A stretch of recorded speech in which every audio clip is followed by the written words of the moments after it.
Hello guys, good evening. Gawa tayo ng gulay guys. Gulay.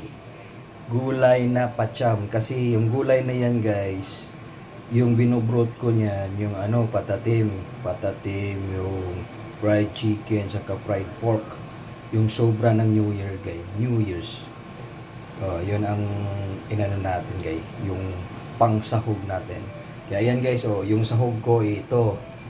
Yan guys. Yan. Balatong. Siling pahaba. Cabbage.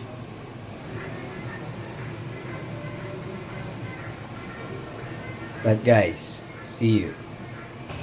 Ito na yung binubrot ko guys na patatim. Mix yan guys. Patatim, fried chicken, at saka yung fried pork ng baboy guys. Ito yung kinukuha ko lang nito guys, yung sabaw niya. Yan. Yan. Yung sobra ng New Year's Eve. Yung pang Noche Boy na guys pa. Alright guys, see you. Fresh and tasty.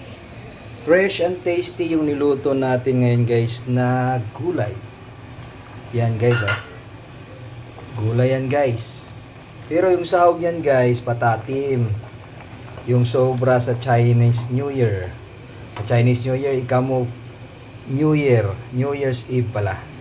Yan guys ang laki ng buto ng pata. At saka yung mga sobrang manok at saka fried pork guys. Fried chicken at saka fried pork. Ilagay ko na dyan para pang sahog guys. Yan. Yan guys Wow, gulay. Sarap yan guys. See you guys sa kainan.